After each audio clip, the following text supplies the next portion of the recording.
السلام علیکم۔ پریشان چڑیا۔ آج کی ہماری کہانی۔ کسی جنگل میں ایک چڑیا رہتی تھی۔ اس نے اپنا گھونسلہ ایک درخت کی گھنی شاخوں کے درمیان بنایا تھا۔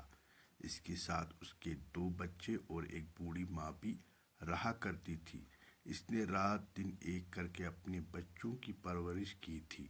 ننھی چڑیا دور دور سے اپنے بچوں کے لیے کھانے کی چیزیں لایا کرتی تھی۔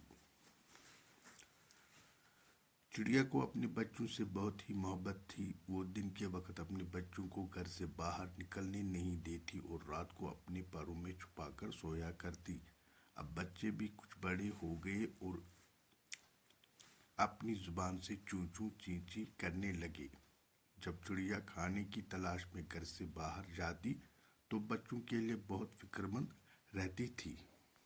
چڑیا کا یہ معمول تھا کہ صبح سویرے حمد و ثنا کرتی، پھر دانے کی تلاش میں نکل جاتی اور جو کچھ مل جاتا لے آتی۔ اس کے بعد پھر نکل جاتی۔ ایک دن چڑیا صبح کو گھر سے نکلی اور رات تک واپس نہیں لوٹی۔ گھر میں سب پریشان ہونے لگے۔ رات ہو گئی لیکن چڑیا کا نام و نشان تک نہ تھا۔ اب تو بچے رونے لگے۔ ادھر چڑیا جیسے ہی کھانے کی تلاش میں ایک گھر میں اتری، ایک جال میں پھنس گئی۔ ایک بچے نے اسے جال سے نکال کر پنجرے میں بند کر دیا اور اس سے کھیلنے لگا۔ جب شام ہوئی تو بچے نے چڑیا کو پنجرے سے باہر نکالا اور اس پر لال رنگ پھیرنے لگا۔ جب چڑیا کا سارا جسم لال ہو گیا تو اس نے چڑیا کو چھوڑ دیا۔ چڑیا نے آزاد ہوتے ہی اللہ کا شکر ادا کیا، لیکن اب تو رات ہو چکی تھی، اس لیے اس نے رات ایک باغ میں گزاری اور صبح سویرے گھر کی طرف چلی۔ لیکن یہاں تو ماجرا ہی کچھ اور تھا۔ جب وہ اپنے گھر میں داخل ہوئی تو بچے اسے دیکھ کر ڈرنے لگے۔ چڑیا نے لاکھ سمجھانا چاہا کہ میں تمہاری ماں ہوں، لیکن کسی نے ایک بھی نہ سنی اور پڑوس سے آئی ایک چڑیا نے دھکے دے کر باہر نکال دیا۔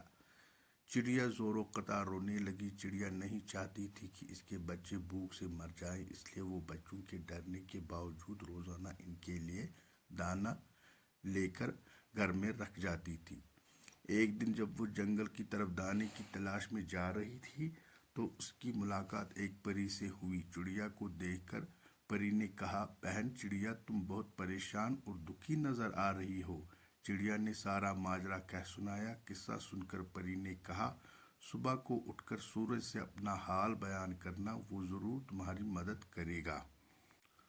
دوسرے دن جب سورج پہاڑوں کے پیچھے سے ابھرنے لگا تو چڑیا نے اسے اپنا حال سنایا۔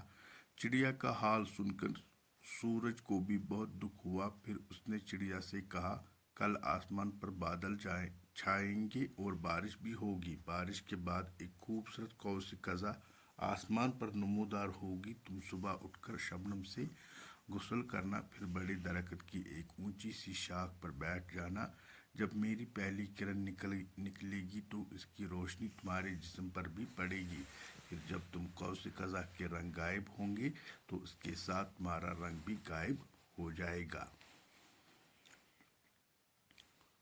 دوسرے دن چڑیا نے ایسا ہی کیا۔ سب سے پہلے شبنم سے غسل کیا، پھر ایک بڑے درخت کی ایک اونچی شاخ پر جا بیٹھی۔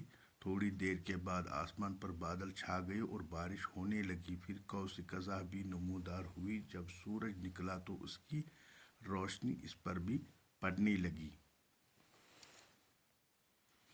کچھ دیر کے بعد جب قوس قزح کے رنگ آسمان سے غائب ہونے لگے تو اس کے ساتھ ساتھ چڑیا کا رنگ بھی غائب ہونے لگا اور وہ پھر سے پہلے جیسی چڑیا ہو گئی۔